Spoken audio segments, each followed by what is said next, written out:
वर्तमान समय सामना को आसी जे आपण जमिति विभिन्न हेयर कट्स करने विभिन्न स्टाइल करने विभिन्न सैलून को जाती पुओ माने झील माने ब्यूटी पार्लर को जाती किंतु गुरुत्वपूर्ण कथा होची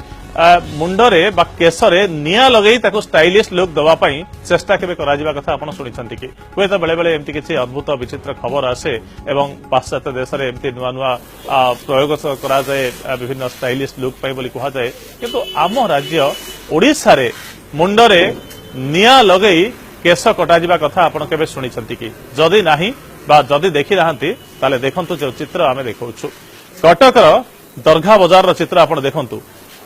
से युवक जनकर मुंडरे हठात पेट्रोल किंबा सेही जातीय किसी दहनशील पदार्थ स्प्रे करी निया लगई दिया जाउछि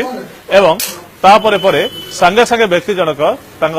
मुंडरू चुटी को काटिया पई बा बाळ को काटिया पई उद्यम करूछंती एवं जहा तांको स्टाइलिश लुक दउछि एवं गुरुत्वपूर्ण कथा होउछि जे हठात आपण सैलून ने बसिथिबे आपनका मुंडरे जदि एमिति केतेबेले निया लगई दिया जाए आपण कोन करिवे चिंता करिवे जे हुए तो मृत्यु निश्चित किंबा बाळ बा मुंडर केश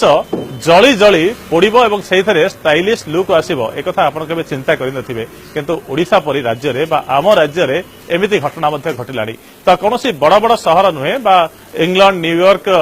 टोकियो जाकर्तार कथा आमे कहूनु आमे सीधा सड़क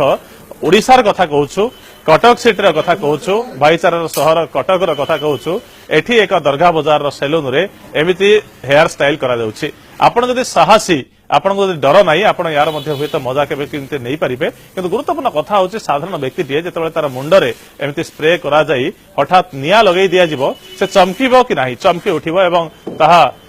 ताकू कष्ट दबो बोली अनुमान करा जाई परिबो किंतु जे विजुअल आपण देखुछन्ती जे चित्र आपण देखुछन्ती ता निश्चित भाव में अनेक रोचक कथा कहूची जे आजिकार युवपीढ़ी स्टाइल करिया पई किछि भी करिया पई केमिति पछौ नाहंती एवं बाल काटिला बेले बा चुटी काटिला बेले जोठी अधिक रही जाइछि से जगह कतुरीर व्यवहार करा जाउनी से जगह आउ टिके निया लगई दिया जाउछि एवं से जगह किछिटा चुटी पोड़ीगला परे किछिटा चुटी पोड़ीगला परे से पुणी स्टाइलिश लुक दउछि ए संपर्क में प्रतिक्रिया मध्ये प्रकाश पाइछि कोन कहउछन्ती जे माने एमिति स्टाइलिश लुक दउछन्ती आसंत सुनिबा लोकल दुकान दरगाह बाजार में हम 20 दिन 1 महीना हो गए शुरू किए और कटक में इसका इंटरेस्ट कितना है लोगों बढ़िया रेस्पॉन्स अच्छा है ज्यादातर यूथ मास ज्यादा आ रहे हैं हाँ तो हमें थोड़ा बताइए फायर कटिंग के बारे में क्या क्या चल रहा है